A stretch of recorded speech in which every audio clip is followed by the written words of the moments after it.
Music, dance, theater. It's time to take a seat on the aisle with Tom Alvarez.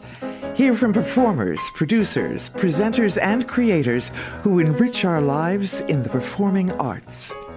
Who's on stage? Here is Tom Alvarez to introduce you. Hello, and welcome to On the Aisle with me, Tom Alvarez. My guest on today's episode is Emmy Award-winning Patty Spitler, former TV reporter and anchor, current host and producer of 2 syndicated television programs, and Indiana Broadcasting Hall of Fame inductee. Join me now as I go on the aisle in my conversation with Patty.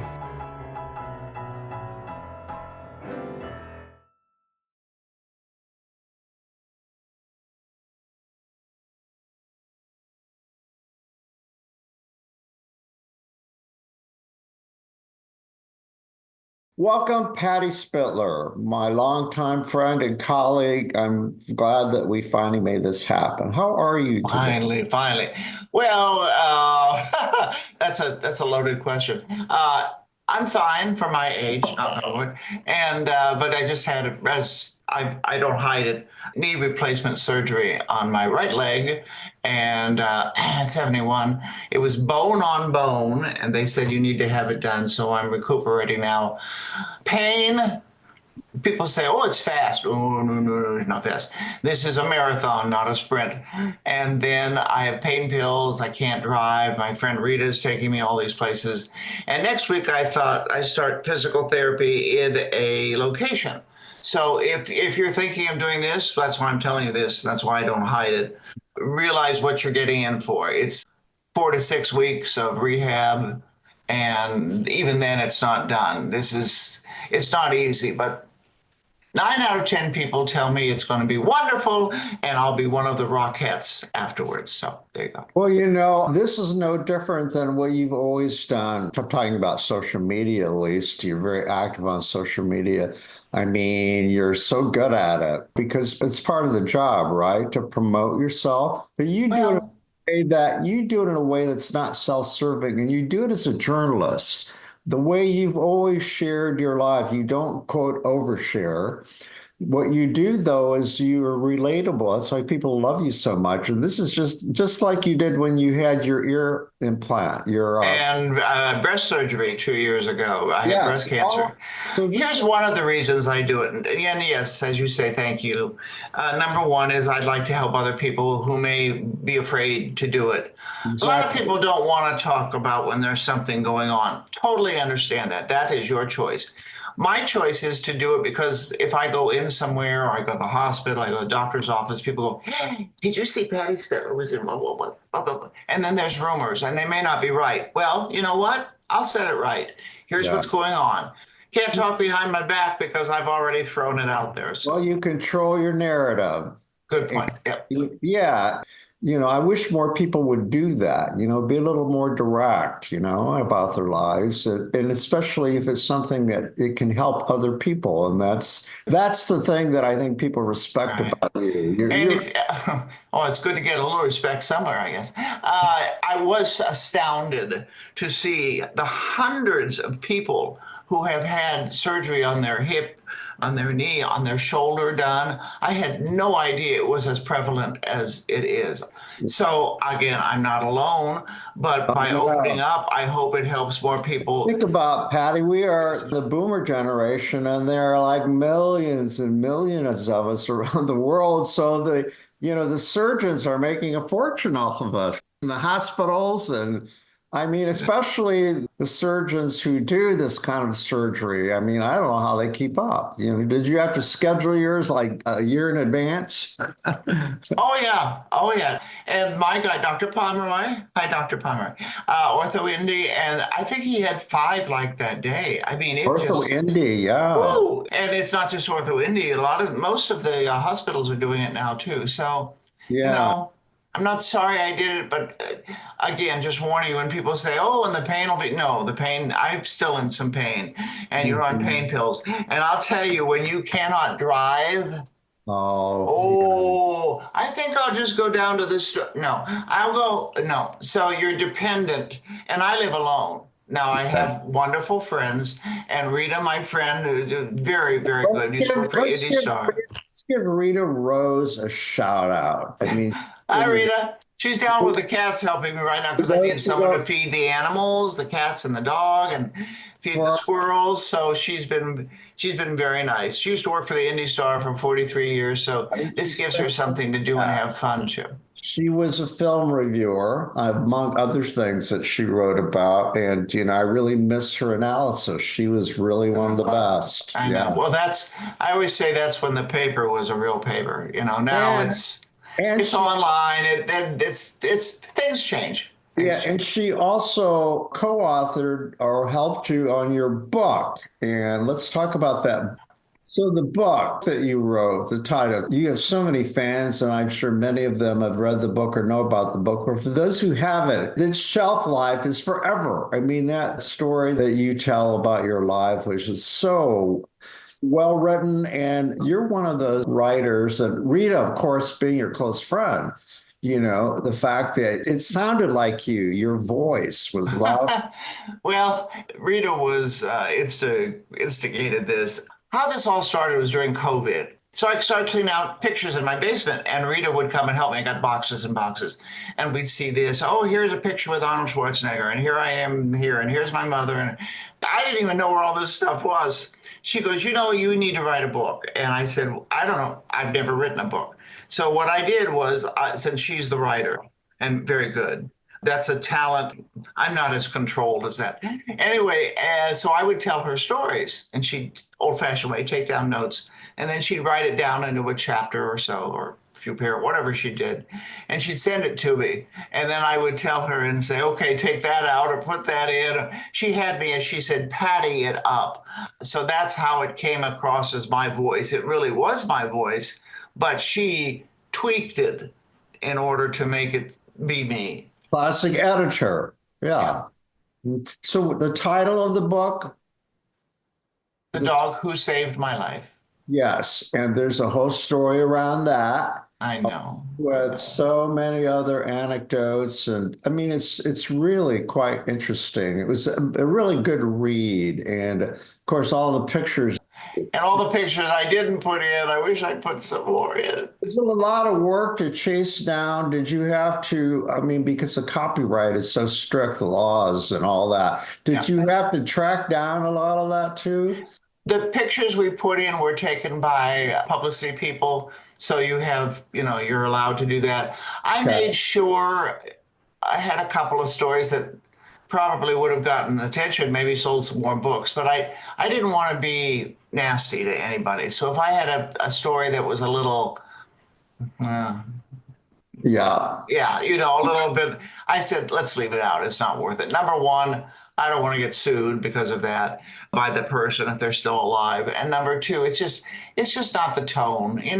I'm one of those, and I realize now that it's all different now. Everybody's offended and don't do this and don't do that, and I'm suing you. I don't do that. Okay. We didn't get along, something happened, I'll smile and move on. And you go on. That's what you do. I don't want to get back at you and it's selfishly it upsets me, so it's better if I just say thank you and move In other on. words, you're not a vindictive person. Well, I guess you could say that. It's just not healthy for me. I don't like to keep grudges. I like to, we all have things that we may be not so happy about, and we also have good things, hopefully. And also, when I was interviewing, I was traveling every weekend, to interview the stars, as you know. New York, LA mostly, but traveled all over the world. So that was my Friday night, Saturday, Sunday, get back Sunday night, Monday, go back on the air. I did not take vacation time for that. So I worked 7 days a week for 20 years until the hearing gave out. That's the other story. But anyway, you have to realize that the people that you're talking to, which they don't do anymore because there's Zoom, so they don't do it in person. And they would spend all this money to fly you in, but the person that you're talking to, maybe they had a bad day. Maybe they didn't feel like doing it. Maybe there's something, there may be other reasons that you don't know, something that went on behind the scenes or before they were talking to you where things didn't work out very well. So I take that as it is and then, leave after a few minutes rather than stay there for 15 minutes. But there are some wonderful people I met too. Robin Williams was, and I'm not alone in that. Everybody who met him, he was the most, and as you know, generally comedians are not always that generous. He was just the nicest, most adorable. He was even more fun in person than he was on camera, if that's possible. Just a very generous guy. And as you know, he took his own life. He had that Lewy dementia syndrome. And I realized the last time I talked to him, he was in a animated thing, Penguins, a penguin movie. And I said, what's it like? He was getting up there then, early 60s. I said, what's it like, to have all this background? Look at you're a legend. And he goes, I don't care about that. He goes, I want to do things now. So he realized that his popularity, the age, that the things were slipping a little bit, or at least going in another direction that I don't think he wanted to go in. He wanted to be at the top of the game. So looking back now at that interview, I'm like, wow, I see what he was saying there. And then about a year later, he was gone. So it's too bad. You and I share a lot in common. We've talked about, I want to talk about that for our listeners because, there are a lot of us, as I said before, a lot of us boomers out there, and we're kids of the 60s. In many ways, we're still making waves. And there are a lot of us who've retired, who've chosen to go to Florida, play golf, sit in a chair outside their porches and whatever, watch the world go by. But you and I have often talked about as long as we can work, we want to work. And that we talk about that we enjoy being relevant. And, that's nothing about, for me at least, I still want to contribute and I still have something to say. Yes, you do. That's what it's all about. I have something to say. And so don't discount me and leave me out in the pasture because I'm not ready. And I don't, you don't make that decision for me. I make the decision. Yeah. Well, and I'm lucky again, it's been 50 years. I started in 1972 in college on the radio station, WVUD, Voice of the University of Dayton, and did a lot of radio 10 years after that, after I graduated, and then got into TV and started in Indianapolis in 1982 with Dick Wolfsey on Indianapolis Afternoon. I thought I'll be in Indianapolis maybe 6 months, and here it is, 42 years, 43 years. So I'm lucky I get to do that. I didn't have to just read the news, not that there's anything wrong with that, and I didn't have to do, shootings, and I could do it if I had to, but luckily I got into entertainment. In college, I was a psychology major / theater major. I got into theater in high school and college. I was the big girl with the deep voice, so I got all those older parts. And so it all kind of came together, and I got to do entertainment, and it caught on. Again, it's a big commitment. I mean, you're traveling a lot, but you get to interview, and I mean, how lucky was I? And again, they don't do that anymore. They do Zoom. You want to talk to somebody in LA, and it costs money. And another thing that we share in common is, and the reason I'm having you on the show is because, the theme of this program, my mission is to cover the performing arts. And it's not a stretch for me to have broadcasters on because many of us had backgrounds in the theater. We started, it was, yes. But we learned that we had a voice. Yes. We learned that, we loved attention, and well, that's okay. Why not? If you have something to say and people enjoy what you have to say, then, that's part of the gift, I believe. Talent. But also broadcasters, if it weren't for broadcasters, we wouldn't have the kind of support that the arts need. Publicity. The arts need publicity, and they can't afford to hire people to go out and get publicity. So they have to depend on the kindness and goodness of people like you over the years. I do movie reviews now, as you know, on Lifestyle Live, which you are on. Yes. And I do it on Fridays. You're on Thursdays with the theater, and on Fridays. I haven't done it. This will be 3 weeks now because of my leg. But I used to do more movies. There's so many movies out right now. You can have 15 movies on a week. I mean, we used to have 2 or 3, and you go to the theater. And now there's Fandango and Netflix, and they're shot with their iPhone so I've cut back on how much I do because I also have 2 other shows, Great Day TV, which is positive people, positive stories, and positive pets for Pet Pals TV. And by the way, in May of this year, we started in 2009 for Pet Pals, so that will be 16 years for independent programming. So in that case, I'm my own boss. I like that. I like coming up. I know how to find a good story, and hopefully helps that way.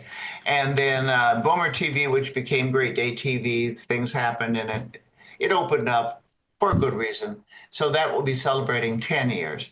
Again, for independent programming, that's pretty unusual. And why? I don't get paid for anything that I do. I did some real estate investment. I have Social Security now. I had disability because of my hearing loss, Meniere's disease. And now I get a pension. So it's not a lot, but it's enough to get by. And I would prefer to have my own, be in charge of myself rather than be beholden for someone telling me what to do at this stage in the game. So it works out fine. How many markets are you in? Because I know that you're syndicated. How many markets for those programs now? Pet Pals, I think, is 130 markets. We're all over the country now. And Jason Heath gets credit for that. He contacted them. We're on all. And again, it's not just CBS, NBC. There's the YTV. There's all kinds of TV out there. So anyway, we're all over the country. We're also streaming live. You can go see petpalstv.com to see the show, and go to greatdaytv.com and you can see the show. The shows stream all the time, as well as live on wishtv.com Saturday morning when they're airing. So that's the other thing. Remember when you used to have to turn in a show and you want to see All in the Family? Okay, you had to watch at 7:30 on Thursday night, or that was it. You're done. Yeah, now you can see it later or another time. But if you missed it, you missed it. Maybe they do a summer rerun, but if you missed it, that was it. Yeah, so again, another thing that you and I share in common is our love of animals. And I have this theory that it's a natural affinity. People who love art usually love animals as well, because it takes a certain kind of personality and attitude for people who love both of those things. They love beauty. They love the unconditional love that comes with animals and their innocence and all of that. And what you give is what you get. Not always that way with people, but with animals it is. And I've always thought both are very spiritual exercises. They really are, living with animals and learning how to communicate with them in silence, Not everybody understands and appreciates that. Do you agree? What I've found, well, first off, if someone says, oh, it's just a dog, well, they're probably not my friend anyway. I have had animals around. When I was growing up, I grew up with a dog named Duke, and my mom and dad loved, I think, Duke more than me. I wish I could find the picture of them feeding Duke a milk bone with me sitting up in the chair to feed Duke. So I've always been around animals. And Indian Lake, Ohio, my parents, Dayton, Ohio, we went for the weekends and summers in Indian Lake, Ohio, went fishing. I'd catch the fish and let it go. So, and here's the other thing from doing Pet Pals TV, I've learned a lot. And I'm not an expert, but I try to learn from an expert and then I can pass it on. For instance, when we started, I didn't know you shouldn't buy a puppy from a pet shop.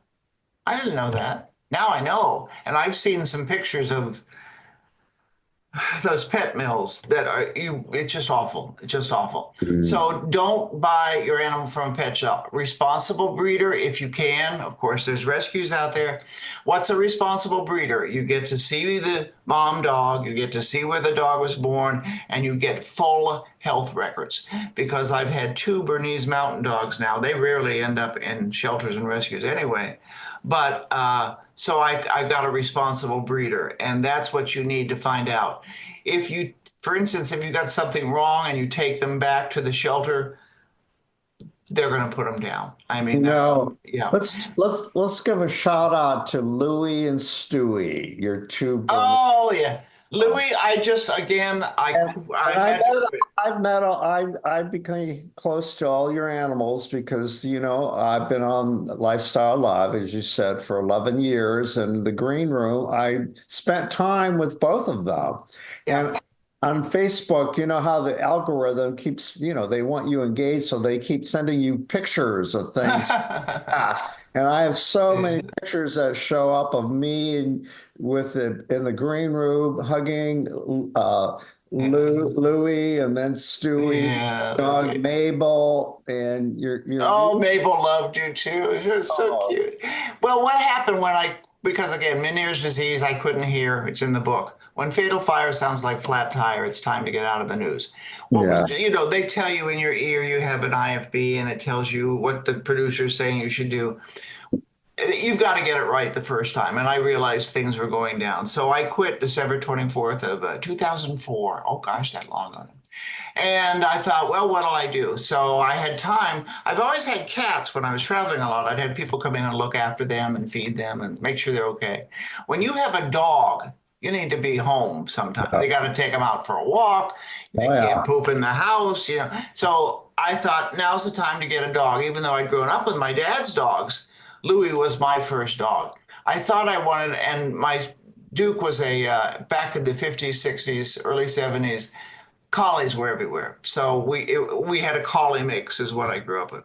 And I thought, well, I want a collie. And then I started looking and I found the Bernese Mountain Dog, looked into it, looked into what the breed was, met a couple people who had them. That's another good thing to do, meet someone who has them, because all the breeds are different. Yes, they have inherited characteristics. I mean, I'm not a border collie girl. Go out and run around. I'm not Jack Russell. Way too smart for me. Needed a nice calm dog is good. And I do love them all, but I realize my limits as well. So I got my Louis, and again, then they came to me and said, "You again." Here's Jason Heath said, "Let's do a pet show," and I thought, well, that lasted about 6 months, and it's been 15 years. So I'm happy. Oh, and also for the book, I need to throw this in there even though we charge for the book for, shipping and all that other stuff, Rita has to pay bills for the printing. I get no, I don't want any, I don't get any money. Any profits, a portion of the proceeds goes to rescues and shelters. Patty, where is it available? How can people? Go to petpalstv.com. It's up on the websites or greatdaytv.com, and it's there. Also, if you go to Pet Pals TV there's websites and Great Book pages. At the top, there's a little, what do you call it? Little handle there that says it's everywhere on our Great Day TV, Pet Pals TV. You'll find it on Okay, all so of them. now that you have that wide exposure, so I can't imagine. Do you get feedback via email, messenger? How do you get feedback? Oh, well, my page, I have a Patty Spitler and Pets in Remembrance of Louis. That's one of my pages. I have a Patty Spitler page. And of course, Pet Pals page and Great Day page. And we have websites, including Facebook. All my pages are open. So unless you say something nasty, then I could delete and block you. But I found most people are pretty nice. So And so, you want to get in touch with me, you do it that way. I'm open. what kind of feedback do you get generally? What's generally the feedback that you get about Pet Pals? Give me some examples. Oh gosh. Well, it's funny. Just the other day I had someone who said the problem with the bigger dogs, and especially the breed like Bernese, cancer is pretty prevalent. And someone just lost their Bernese Mountain Dog, and she wrote in and said, "I would be open for the love of another Bernese Mountain Dog because when I saw you with Louis years ago, that's why I knew I wanted one." So, Oh, that made me feel good. But generally, it's people saying, "Thank you. Where do I go for a good groomer? What do I look for? And I get a lot of things about, for instance, bird flu is real bad right now. I don't have any answers, but you know him as well. Interviewed Tom Dock from Noah's Animal Hospitals. What should we do? What are some indications that your cats apparently can catch bird flu, and it's killing some of them? So really? again, if I do not know the answer, which I probably don't, I can direct you or send you to someone who is an expert, and we can help that way. Think about that though, Patty. What a gift that since you've been covering animals all these years, how educated you've become, how much you've learned. And you have become an expert in many ways. I'm not a shelter. I'm not a vet. I'm not a. Nevertheless, I try to do the right thing. Let me put but it your that way. knowledge, you should own it because I believe you should own it because it's wide. You have wide expertise in animal behavior and how to care for animals and all that. I think I'm really impressed with Yeah. the fact that you've learned what you've learned and you put it to good use and helping people. Gosh, you're so nice. I have one segment that I came up with that I wanted to do, which was taken off. And Barney Wood, see, I've got some wonderful reporters and people that I know, like you, who have helped as well. And Barney Wood does the segment now. It's called Know Your Breed.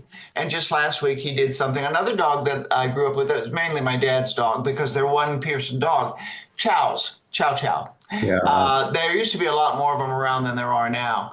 So we do a segment every weekend that's called Know Your Breed. So know if you want to breed, again, know what you're getting. Another thing that you may or may not know that I dipped my toes in the water once, and boy, it was one of the hardest things I ever had to do in my life. At one point, I was the head of the advisory committee at Indianapolis Animal Control, and Yeah. meetings got really contentious because the animal advocates at that time, when I came on board, they were just really very, very, very, very outspoken. That's when the movement just began, and they finally showed up at these meetings and made demands as they should have been doing. But I'll tell you, to navigate that passion was one of the toughest things. And you learned about all those people now really are supportive of your efforts, but you know what I'm talking about. They're tough cookies. Oh, yes, yes. Here's what I've learned again. I've had people say, well, we should go out and you come out with us and we'll protest and stand in front of the pet shop. No, I'm not going to do that. What I won't support them, but I'm not going to. I mean, also there could be lawsuits too and all of that. I have to get a lawyer. I believe I always say I won't hurt them, but I won't help them, and let them figure it out. Here's something I found about pet people. God love them, and the people who love.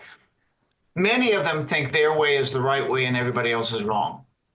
And because of that, it gets very divided.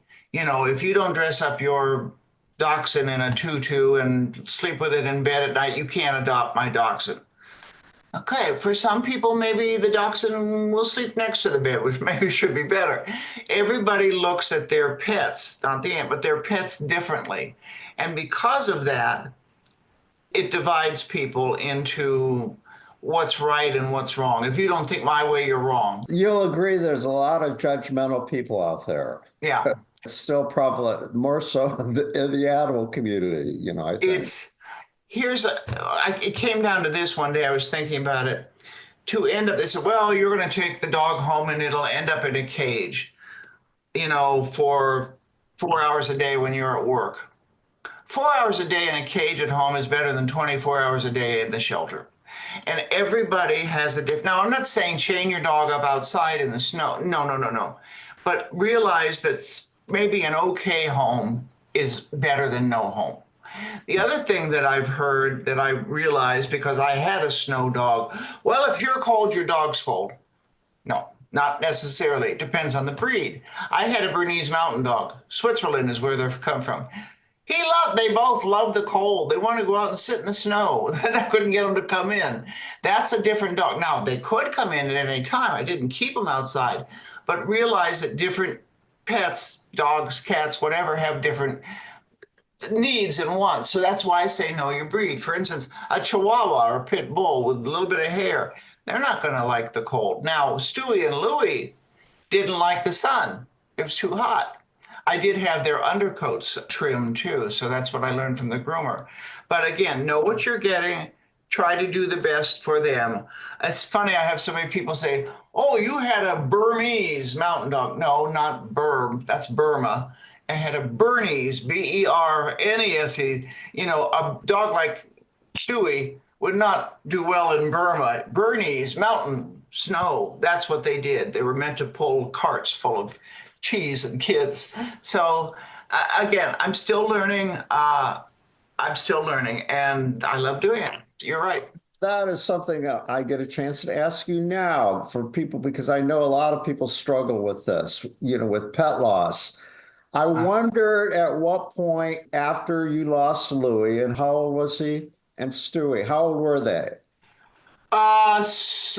Louis was 6 weeks shy of 9, and it was cancer. They found a lump under his arm, and then it went pretty fast, I'll say that. Yeah. And Stewie, I could see he was failing, but the last 2 weeks it got rough. I mean, he couldn't stand up. At the end, you've got a 100-pound, 120-pound dog that can't stand up. I couldn't take him outside to feed him, have to get on the floor with him and feed him. He was 9.5, 9 years and 4 months. Okay, and the Swiss have a saying that goes with the Bernese Mountain Dog.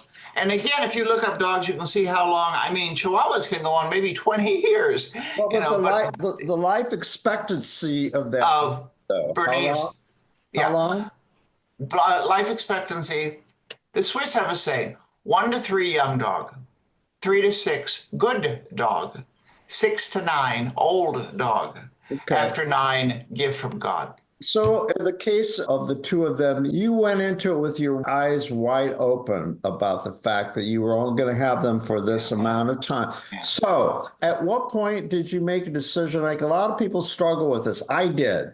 After I lost my first dog, Sonny, after 14 years.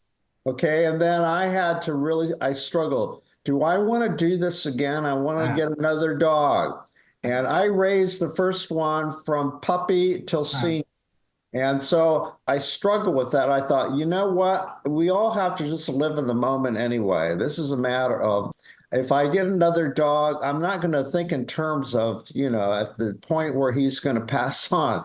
That's crazy. I'm just going to live in the moment, and I'm going to do it because I miss it. Yeah. And so I did, and I saw that through.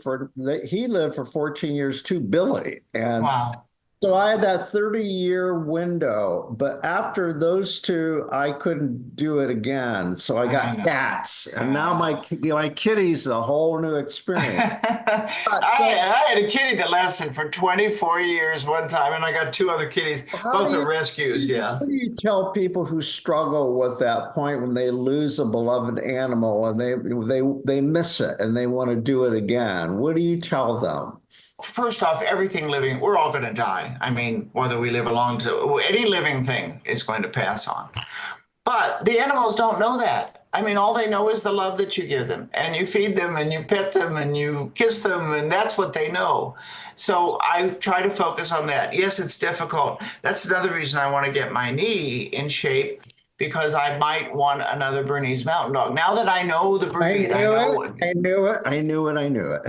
But I'm not ready yet. And I waited a year after I lost my Louis. And I have rescues too. My Mabel was a rescue. She was but I love that, because it just confirms for me that you do live in the moment, Yeah, and that's what it's all about. Yeah, Mabel lived, I don't know how old she was when I got her, I think around 5 or so. And then I just got my Harry that you met, and everybody wanted to know. I took him, when I got him, I got him from Grateful Rescue and Sanctuary. And they said he was not abused, but he was neglected. I called him Harry because he didn't have any hair. It was all pink. They didn't take care of him. He had fleas and everything. It hadn't been fixed. So anyway, got him. They said he's probably about 3 years old, 3 to 5. And I took him to the vet, Noah's Animal Hospitals, and they looked at him because of his teeth, which were bad, and he had cataracts. Said he's probably about 8 years old. Now, we did a DNA test. If you don't know what your rescue is, you can get a DNA test. Blood tests are better than saliva if you can get a blood draw. But that way you can know what mainly the background is of the animal. And Harry is 99.9% Maltese. So why is that important? Why do you care if it's a Maltese or a Chihuahua or a Husky? Because that tells you then sometimes some of the health challenges that breed may have. It can tell you how you can better take care of them, what their needs might be. So knowing the inherited traits of a particular breed can help you to adjust to take care of them. So if you want to do that, fine. And I want to do that because everybody was asking me what he was. And I don't know what he is. And I found out. And he's a sweetie. He really, sometimes when you get a rescue too, you don't know, okay, do they like men? Do they like kids? What scared them? Were they abused before? Harry loves everybody. He loves to go to the station and see Mabel loved everybody too. So I got lucky. I got lucky. Let's shift back to your career in broadcasting. So, what you and I have both been through a continuum, of technology, number one, or so many things, but just the business itself. How do you view the broadcasting landscape? Comparing it to, when you came into the business, how many years in broadcasting? 50. I started when I was a sophomore in college. So and that was that's 52, 1972. The continuum that I speak of, when I started out the news, we were still doing 16 millimeter film, and then the tape sizes changed.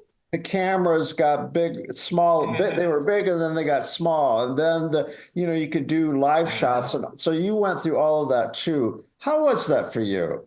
Well, here's what I found is radio's had a lot of challenges. I know a lot of people in radio, they've been just let go. You know that too. The newspapers changed. Okay. I mean, what people are doing, everything's digital and online. I don't want to get the paper at my door. I'll just go online. Well, okay, I don't want to listen to some disc jockey talk. Just give me my song. I'll just punch it up. So that's changed on those landscapes. So we're lucky we got to do it. I'm so lucky I got to do it. For TV, no, also I've noticed we used to go out and do a story. First off, you had to do it in person. Zoom sometimes. The background, I saw one girl that was being interviewed, a young lady. In the background, her bed wasn't made. What? So I see the convenience, and I know the money's being saved from not going out to do that, but still, in some cases, come on, make the effort to go. The other thing is, we used to have, you watch the news. I remember my parents watch the news 11 o'clock at night. We have to see the weather and the sports and the news. Nobody does that anymore. They flick on whenever they want to flick on, and you can see, here, let me get my news. All right, that's fine. Okay. And that's how a lot of younger people are getting their news. They're not turning on a TV. They may not even have a TV. They have this. Yeah. All right. So there you go. And then you get people, they want instant news. So you're not finding out the background. Is this true? Isn't true? Yeah. Here, let me I have to get it because if I don't get it, the other station don't get it. Okay. So here's someone broke into this house. What did they do? I just show it. There's no checking for authority to see if it's right or wrong. It's instant. Sometimes it's right. But you know what? That's where it is right now. Yeah. I need to jump in here and tell our audience who can't see what you just held up. You held up an iPhone. Think about I can't help but sometimes reflect on that continuum for those of us who grew up with rotary phones, right? Yeah. And then, the iPhone, what that has done to culture, society, and how profoundly that has changed communication. That computer, and now you can't keep people off of it. People have accidents because they're not watching. Oh, I know. Do you ever consider just how incredible that? Well, remember, we make fun of Dick Tracy talking to his phone. Now they do that. Here's the other thing that it's happening now. In fact, in China, they are using these characters instead of real people, in some cases, doing the news. AI, artificial intelligence. These people, they look like real people. If you ask on your computer, say, tell me about Tom Alvarez, they give you the whole list of who you are. So how do we know, for instance, if somebody's writing a paper, a school kid in college told to write a paper, did they write it or did AI write it? I guess we'll see. There's a possibility that they could get rid of talent on TV and just do AI folks, Well, if it saves a lot of money. Yeah. Oh, yeah. Well, it's going to go that route. We know how that works, too. Oh, yeah. So I think you and I should be, first off, the golden years we saw. I'm a golden girl, you're a golden boy. Anyway, and we should be grateful that we had this time, that we had this time together, and realize that that's just the way life is. I'll ask you the same question that you asked Robin. So, Patty, whenever I post our picture together, you would not believe the feedback I get from people who just are, you're just so beloved. You really are. And yet at the same time, you poo-poo that. You're humble. If you have to say humble or say the word humility, you're not. You're being dishonest. We know that enough from like the celebrities. Oh, I'm so humbled to receive this award. No, you're not. You want more because it's like, anyway, but having said that, though, you accept it with so much grace, but you do get a lot of it, don't you? I'm not going to be able to get my head out the door after this. I'm lucky. When I was in high school, you see the book, I was Fatty Patty. I mean, I didn't fit in certain areas. I got into theater. Oh, I found my voice. I found my voice. So things happen that I'm actually grateful for. And I was, in some cases, you look back, well, I was bullied. Yeah, I was. And in a case, that's maybe not a bad thing. You use that to your advantage. I know a girlfriend of mine who's absolutely gorgeous. And she said she was bullied when she was in high school because she was gorgeous. So we'd all get it. You know what? Yeah. Smile, move on, make the best of what you've got. Well, my point is that like Robin, you're not interested in your past laurels. You're still working. You're interested in the future, right? I'm lucky. I'm lucky. I love what I do. I hope that comes across because, I mean, even though I'm laid up with my leg right now, I'm still on my phone all the time, setting things up. Oh, got to get back to that. That's the other thing. You can't get away. Remember when you'd go out on a story or assignment and you'd come back to your desk and there'd be a pink slip that said, while you were out? Yeah. Now you got this. Oh, you God. cannot get away from it. So I have several people to call. So again, we're lucky. I hope folks tune in to Pet Pals TV and Great Day TV, and you can go to our websites, and we're everywhere. And I'm very, very grateful. Well, let's talk about Good Day because that it started out as what did you say? Oh, it was Boomer TV. Yeah. There was a magazine called Boomer Magazine, and she did a story on me, and we said, well, let's do a TV show, and things didn't work out. So we took over the show. I took over the show, and we made a Great Day TV because Boomer TV, it had to be like 50 plus. And now we can cover everybody. You don't have to be young, old, whatever. So that worked out well. And she went on to other things. And these things happen. That's fine. And then we became Great Day TV in, I think it was 2016. So we were 2 years for Boomer, and then we've been Great Day TV. It worked out fun. Some of the people that you have spotlighted, people may know. Indie people, at least. Indie people? Yeah. Oh, boy. I know Frank Lucille is one of them. I was going to say, that was the first one I was going to say. Oh, is he nice, generous? He's one of your biggest fans. I didn't know that. He's done so much. There's a man and his wife giving back. They've given. And that keeps him going, too. So, yeah.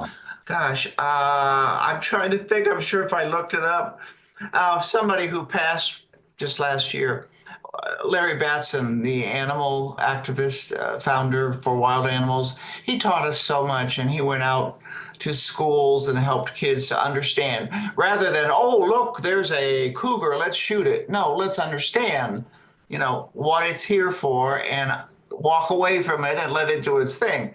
Right now, Silly Safaris with Amazon John and Meerkat Mel, they go around to schools too. I think we need to understand more about wildlife so that we can appreciate it rather than let's kill it. Who else? Gosh, I should have written down some notes. But I've been lucky that I've met so many wonderful people. When can people see that show locally and where? Great Day TV with Patty Spitler. Now, here's the reason we say with Patty Spitler at the end. There are other Great Day TVs out there, but not with Patty Spitler. Gotcha. So when you do the with Patty Spitler, that helps us legally, so that it gives us that title. We're on new every Sunday at 10 to 10:30 on Wish TV. And also then Pet Pals TV is on at 10:30 on Wish TV, and also 9:30 on WNDY. And again, go to our website. You can see all the places we are all over the country. I can't remember all of them. So, but Wish TV is my home. That's the other thing. People say, "Oh, you should go to another channel." This is my home. So a lot of people, you know how it is with branding, that some people, that's why all of the networks and everybody started putting their logos in the corner of the screen. But people don't pay attention to that. They don't know what station you work with. I know. Back and forth. And so like the branding and all, but you are clearly, no matter what, people always associate you with That's WISH. it. When I die, you will see on my tombstone, if I had that, I have to figure out. I think I'll put in a plant and become a tree. Anyway, I think it'll say Wish TV. It's my home. And we were family when I was growing up there and working there, and we still are. We still work with some giants. And did you ever, I need to ask you this, did you work with Jane Pauley when she was there? I know I met Jane Pauley. No, she left before I got there. Okay. She left. But, her legacy was there. And so, no, I did not work with her. Well, of course, you can't get away without a shout out to Mike Ahern. Mike Ahern. Mike, wonderful guy, amazing. Always, what you see is what you get. He was just terrific. He's sort of become reclusive. He doesn't want to be in the spotlight. We did the 70th year reunion for Wish TV, believe it or not. 70 is not a bad age, and he didn't want to talk. So that's his choice. My choice is to continue to do things. His choice is he's done.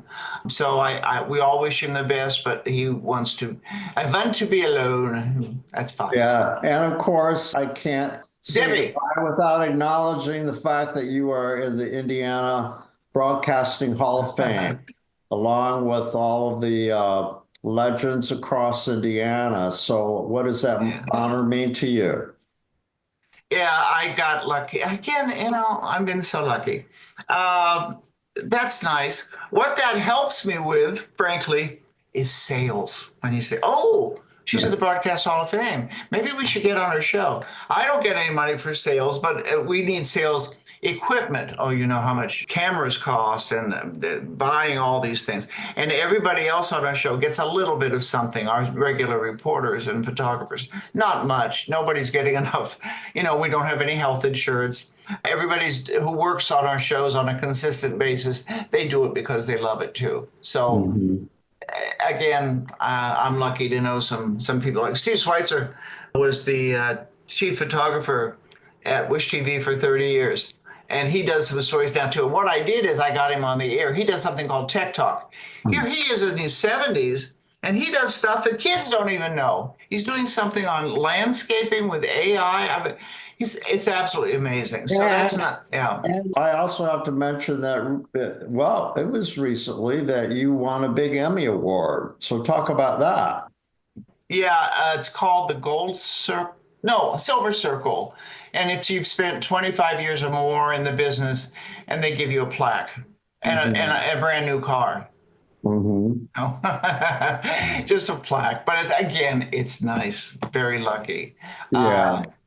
Since this is an arts-related show, you would have a really good view, as I think I do, covering the arts for as long as I have, but I see everything, and so have you, all over town. I want to tell people, you may not even remember this in the blur of your career, that, when we first met in person, you did a live shot at the Edavine Repertory Theater. I had just I was to the managing director, and I was plugging a show, and you were kind of introducing me to the community. And, I gave you the obligatory T-shirt, and this is TV, and I had to give you something to hold up with our logo. But anyway, that's when I first met you, and oh my gosh, I remember being so. It was Patty Spitler. Even I had been in the business myself for a while, and yet I was starstruck. And so I remember that so fondly that, And now that you know me, you're not starstruck anymore. well, no, in a way I am too, because, No, we are survivors. We should be yeah. proud of ourselves. Oh, yeah. And as you pointed out, we're still contributing. We're not just saying, oh, look what I did. No, look what I'm doing. No, as long as I can still, as you know, I've had my own health challenges, but once I recover, I'm out there. People would say, where do you get all that energy? You're everywhere. Yeah, And I yeah. said, well, it's just like I'm living my life, Yeah. Well, I need that feedback too. So I always tell people I'm still kicking, just not as high. That's a good one. Well, look, this has been an absolute delight. I'm looking forward to seeing you walk in the Again, hallways at Channel walking, skipping, dancing. Yeah, and I can't wait to hang out with you as we usually do when we happen to be in the studio the same day. So it's been one of the delights of my career to become your friend, really. It's really been a neat experience. So anyways. Very nice. Very nice. Kisses. A virtual kiss. Mwah. There. See you down the road. Bye. Thank you, Tom. Our thanks go out to our media sponsor, Urban Times. Urban Times is a monthly news magazine which serves as the official neighborhood newsletter for 16 Indianapolis neighborhoods, offering news about development, arts and entertainment, and from the business community. Who will take center stage on the podcast next? Your seat on the aisle with Tom Alvarez awaits. Follow Tom on Facebook, Instagram, Twitter, and TikTok, and make sure to visit tomalvarez.studio. Watch Tom every other Thursday on Lifestyle Live on Wish TV, and make sure to listen every week here on the All Indiana Podcast Network.